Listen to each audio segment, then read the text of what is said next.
I'm Dana Healy, and you're listening to Cities Speak.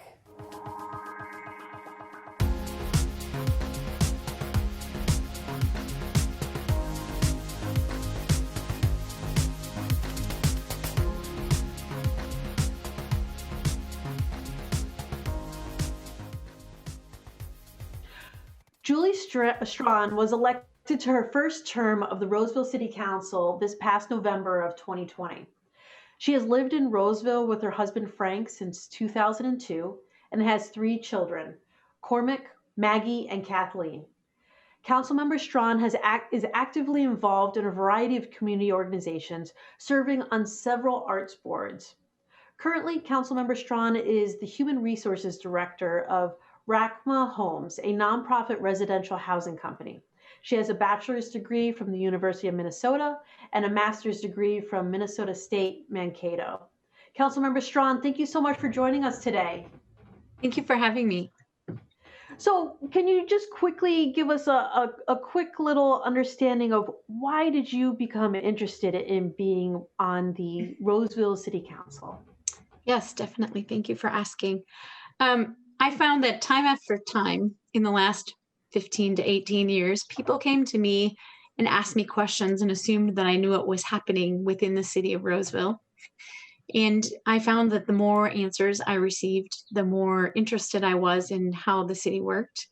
And I finally realized that I would do well to take those skills forward to the council. And so thankfully, the city felt as well, and they allowed me to take those connection skills and connect the city, the people of the city to the government itself.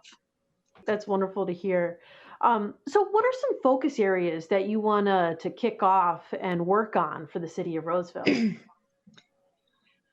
Yeah, so I think, as you mentioned, I am an HR generalist. So I expect, I know a lot about my profession, but those type of things feel similar to the city. So I am really interested and concerned about affordable housing, transit, and environmental issues, although those aren't my areas of expertise. And I know people within the city of Roseville who that is. So I hope to use that connector feature and bring those people in as people who can really augment the great skills that we already have in the city and kind of keep searching for creative solutions along those lines. But I think there'll always be other pieces that kind of tag along to that I learn about after. And that would really be a good resource. So I have been really connecting with our local legislators and trying to understand, especially those who live within Roseville, what is important to them and how we can work together to better what's happening within our community. It's got to be like drinking from a fire hose, getting all of this information and talking to all of your constituents and stakeholders on what you need to work on and focus on within the community. What have been some tools that you've leaned on or organizations you've tapped into to help you?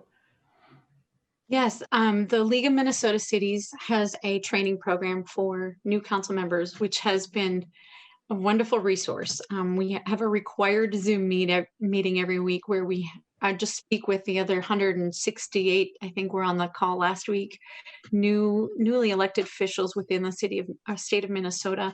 So that's really helpful for us to ask questions specific to our situation and network as well. I know that normally that would be in person, but it's still helpful. We probably get many more people from outstate Minnesota to these events than they would in a normal time. So it is a nice leveling opportunity for us to learn. I had already reached out to our local commissioners and senators and representatives prior to even seeking election. So it's good to keep building on those relationships and talking with them and finding ways that we can collaborate, and also working with the superintendent for the Roseville schools in the school board and just the Met Council representative for this area. So just really connecting with lots of people, and even other reps from other cities nearby have reached out. And so just being available and trying to figure out how that networking really improves my understanding of what's going on, and then gives me a resource when that time comes when something they really know a lot about is being talked about, and I can kind of divulge and I can ask more questions and really get a better understanding. So It's like a treasure trove of information when you have all of these people's contact information, and then you don't need to know all the answers. You just need to know somebody who might know the answer, and they can connect you with what you need. yeah, and I think that's always been something why people come to me. The neighbors like, do you know about this, place here and what's going on there? And I'm like, no, but I know someone who might. And so those are skills, in my job, and then also just in my personal way of dealing with things. And I'm always the kind of director you to the next person. So. That's fantastic. So, on your campaign website, you talked about support expanding broadband into the community, especially now during the pandemic. This is something, since we're in communications, it's something kind of close to our heart. Can you talk about why this issue is so important for you and for our community? Yeah, well, for 10 years, I was a teacher. So I taught music in elementary school. And it was really important to me. I worked 1 year or 2 years in North Minneapolis, one in a charter and one in a public school in Minneapolis, four in private schools in the South Metro, South St. Paul area, and then three in a rather affluent college prep school. And to see the variations of access to the internet for those students, it was pretty profound. I don't know if that many people have had that multiplicity of exposures in the last few years to see, but in some of the schools, the students were given one-to-one devices. And what we found is we couldn't rely on that, say, give them a homework assignment to do that on their device, because the chances of them having internet access at home were pretty low. So you would have the divide seem to be heightened instead of leveled by the access to those devices.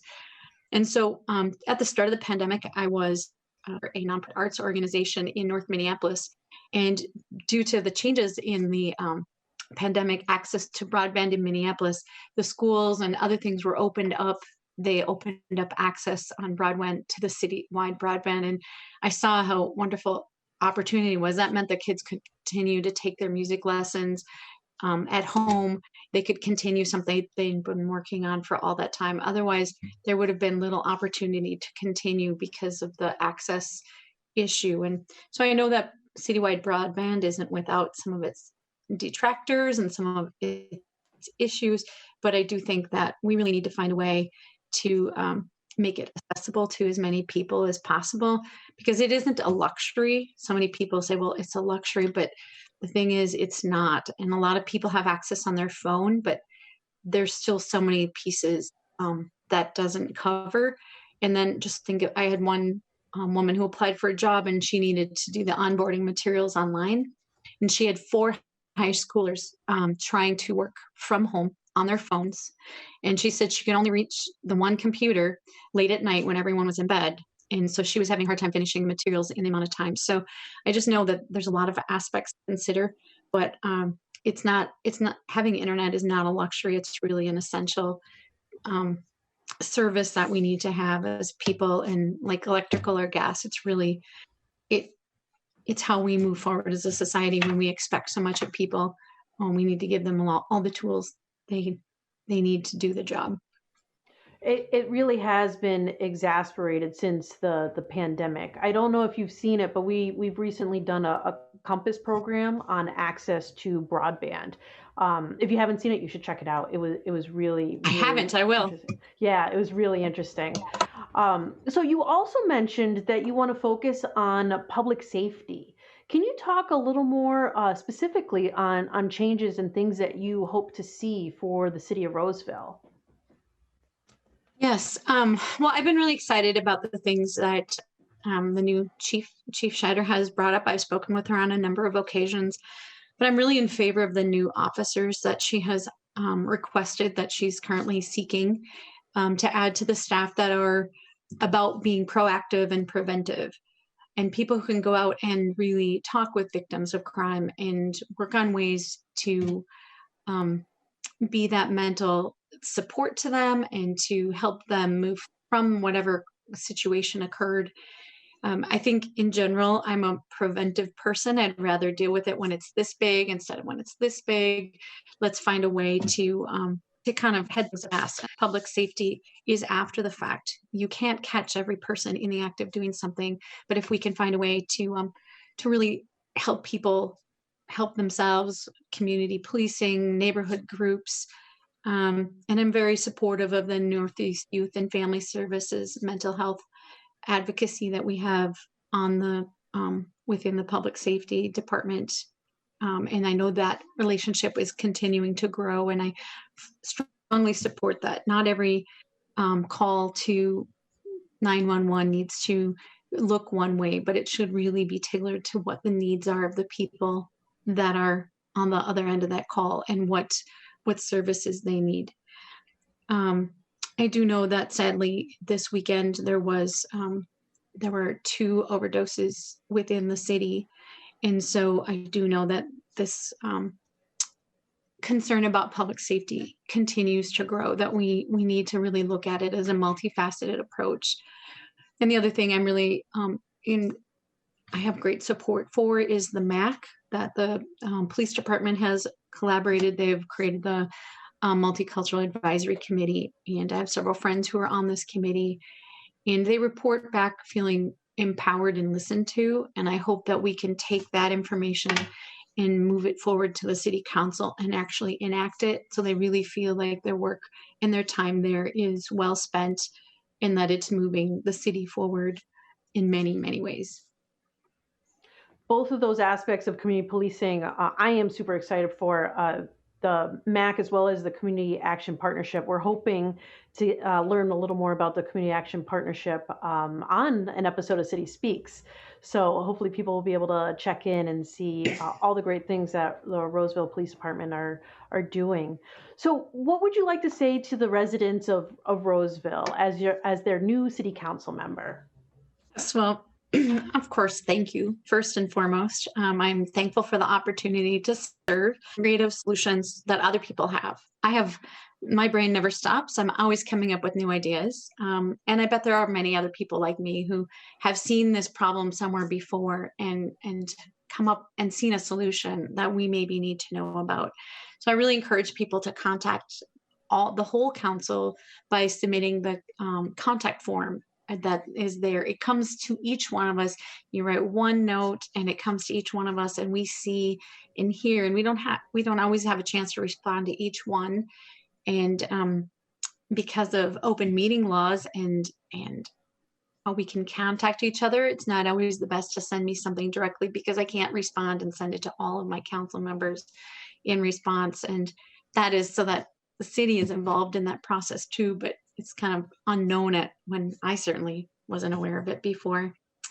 So just keep us informed of what is going on and what needs there are, because we can't fix something we don't know is a problem.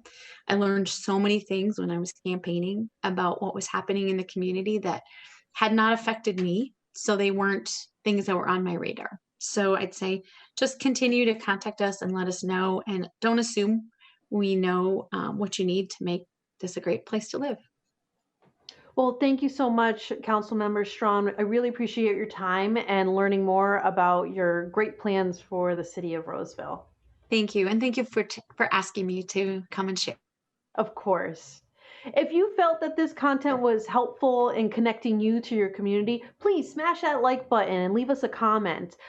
Also, leave us a review on Apple Podcasts. We really do appreciate those great reviews. And please check out the upcoming series that we were talking about, the Compass programs. 9 North is leaning into these community conversations that's really important to you, your community, and your city. Check out for more information on our website.